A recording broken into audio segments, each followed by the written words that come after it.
Anders als du glaubst.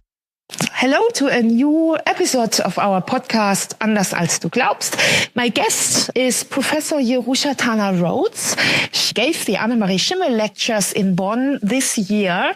And I'm really happy that I can sit here in the Hörsaal at Uni Bonn and to, introduce a bit also to you who she is and what she stands for. And what I knew about you, you were one of the leading figures of comparative theology. So you were quoted so often.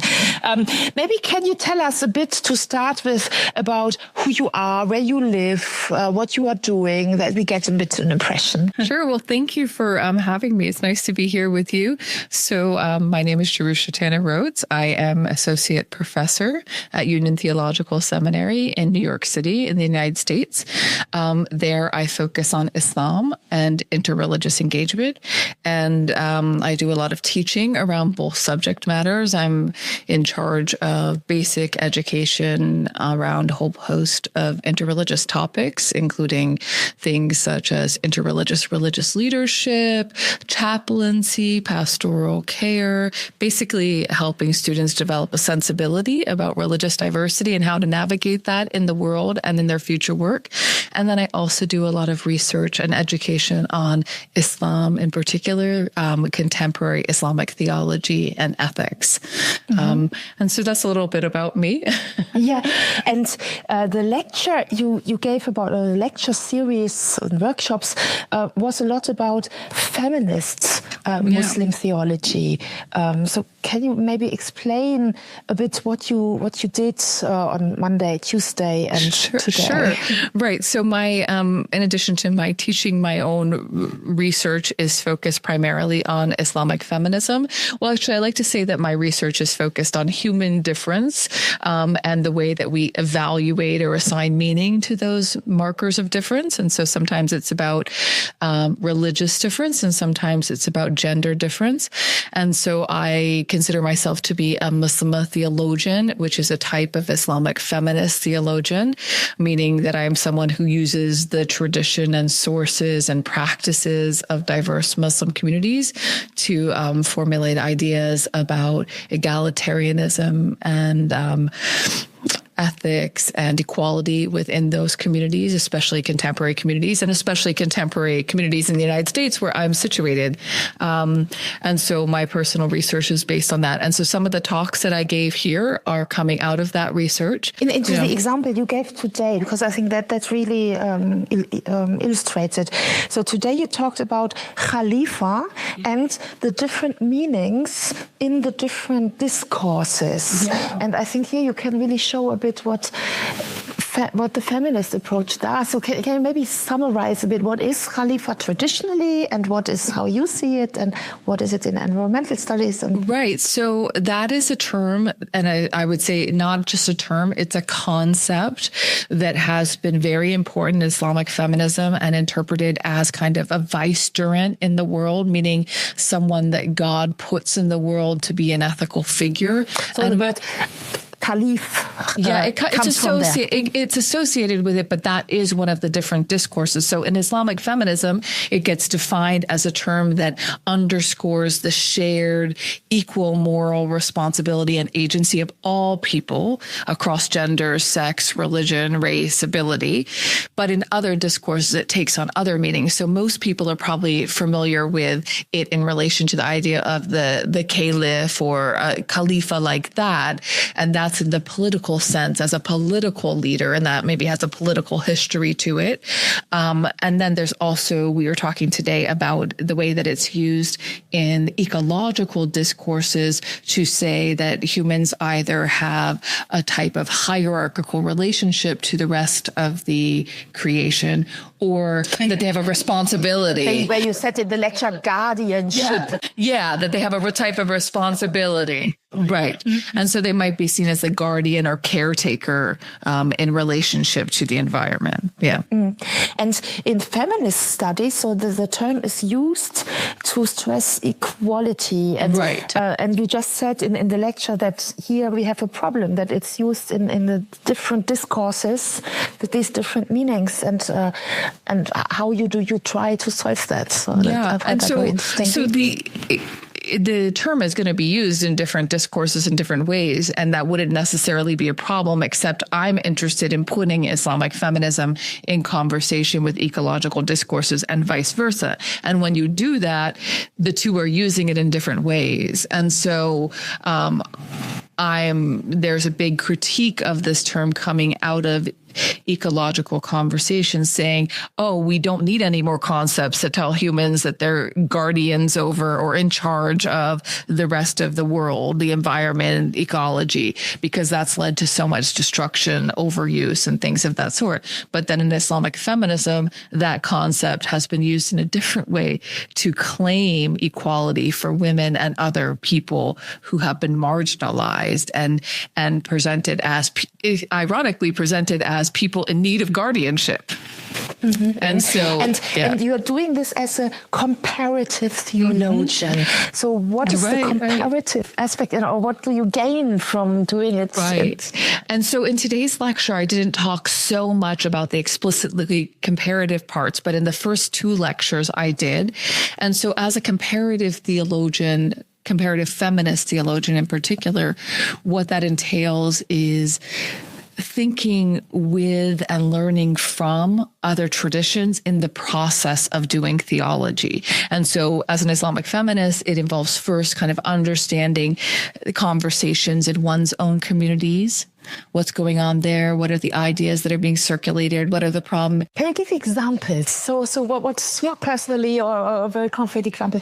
Yeah, sure. And in this, yeah, absolutely. And so in the lecture yesterday, I was talking about, in particular, emulation of Prophet Muhammad, which is a big part of Muslim practice. And so the idea that you follow his example in details, big and small, as I was rehashing today. And so that is a really important part of practice across diverse communities, whether like historical communities, present communities, egalitarian communities, non-egalitarian communities, Muslim communities. In that example, there's very little attention to the fact that Prophet Muhammad is a male person that people are being asked to emulate. And so what I'm looking at is, do scholars or theologians in Islam talk about Prophet Muhammad's maleness? And there's not a lot of conversation. And so what I talked about in the lecture yesterday is that if we look at discourses from other traditions around their exemplars, around people in those traditions that are sometimes you want to emulate, but sometimes you want to venerate. We could have something to learn about how gender is functioning in Prophet Muhammad's example. And so what I did in the lecture yesterday was I looked at 3 different Christian feminist ideas on Mary in particular, and made an argument about why Mary. But because with Mary, there's so much conversation about how gender in particular manifests in her theological role. I should back up and say that one of the things that leads to that I talked about yesterday is that there's a theological parallel between Prophet Muhammad and Mary. In fact, this is something that Anne-Marie Schimmel writes about and points to. And so I was developing that in the conversation. She says that both of them are the vessels of God's word. Okay. And so they give birth to the word. And so there's a whole host of considerations there because, for example, in the comparative theology with Christian voices, there's so much written on the passivity and purity and virginity of Mary as a vessel of God's word, but none of that blips up into the conversation on Prophet Muhammad, who is equally gendered and also a vessel of God's word.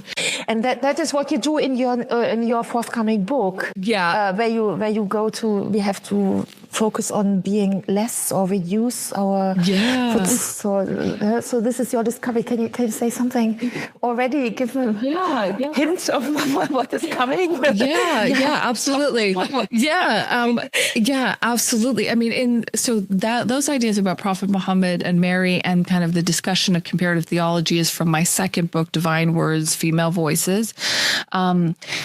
the idea of kind of ethics of lessness is coming out of this upcoming book that's called All the Worlds, which is in reference to the Quranic ayat that I was talking about today that says that God is the sustainer of all the world. And that appears this year. Yeah, it will come out probably next year once it actually comes out.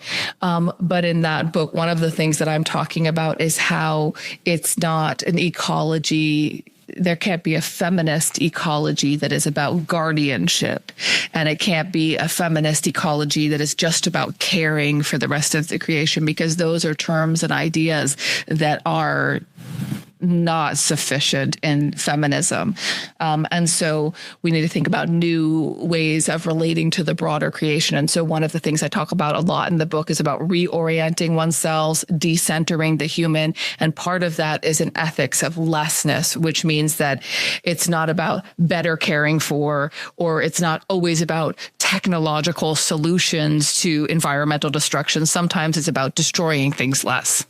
Sometimes it's about moving in ethics in that way. Yeah. What strikes me is that so I would focus in my theological, philosophical work a lot on strengthening the strength of women, and looking away from we are small, and so you are making this where I agree. I think we have in regard of the creation and environment that humans have to be less the masters, and I agree that it's such a good point though. But this is exactly some of the tensions and I would say exciting points, but challenging points that come up when you're talking about feminism in conversation with ecological or broader creation discourses. And so your point is a wonderful point, right? Because so much of even diverse feminist work is about claiming the integrity for women and other people who have been marginalized. Mm-hmm. And so when I was talking today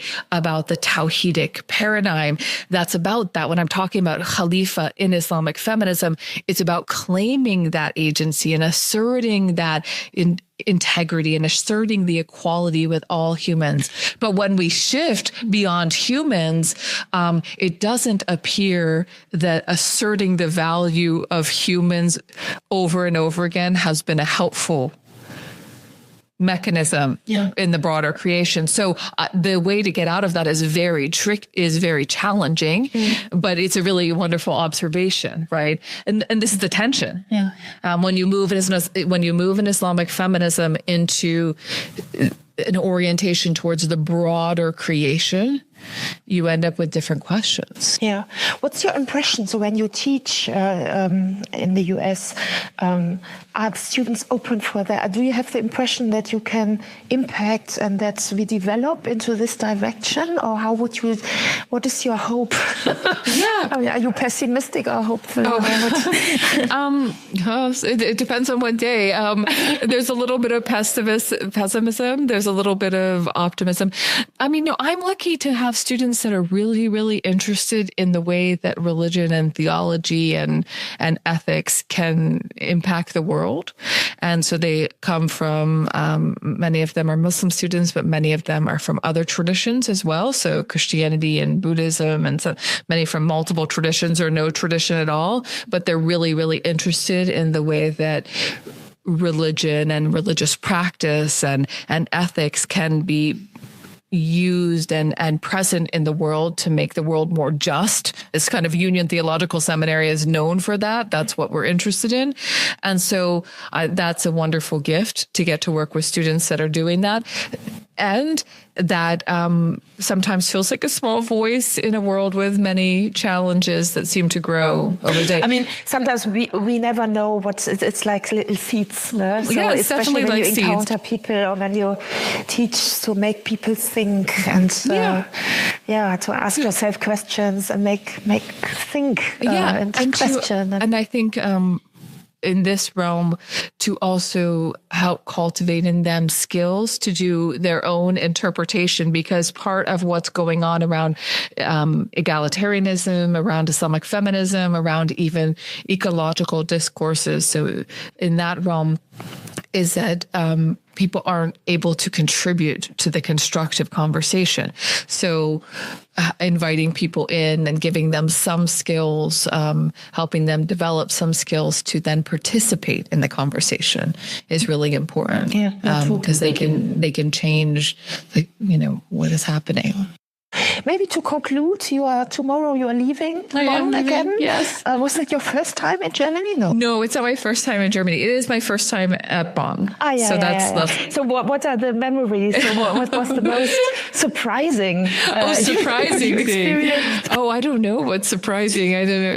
No, I mean, the hospitality is incredibly memorable. It's Klaus is a colleague who I've known and worked with in other conferences, other places. So it's very nice to be in the home territory and to visit people here, and everyone's hospitality and generosity and coming, and wonderful questions and conversations from students and postdocs and faculty. And so that's been the best part. And so that's lovely. I mean, most surprising, I don't know, we're sitting in a building right now that everyone is telling me is I've seen that the department has been moved down the street. So that's interesting. And so hopefully renovation starts at some point. But no, everything's been lovely. Yeah, listeners can't see, but we are sitting here in an old Hörsaal with wooden chairs and in the lovely. old Bonn Schloss.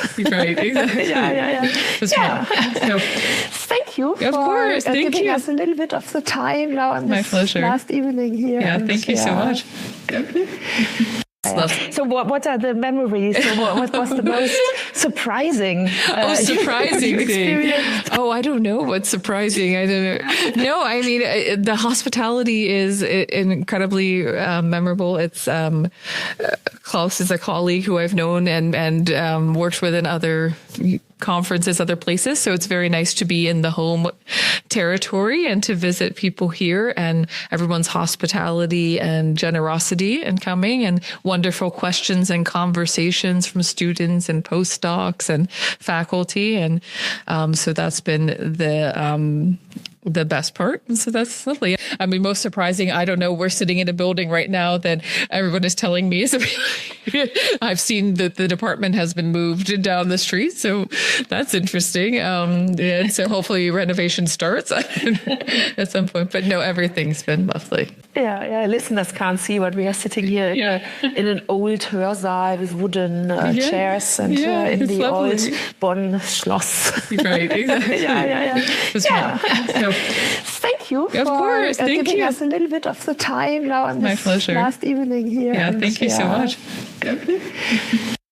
Dies war ein Podcast des Forums für komparative Theologie. Das Forum ist ein Projekt der Universitäten Bonn und Paderborn und wird gefördert vom Ministerium für Kultur und Wissenschaft des Landes Nordrhein-Westfalen. Alle Podcasts und weitere Informationen finden Sie unter www.komparative-theologie.de.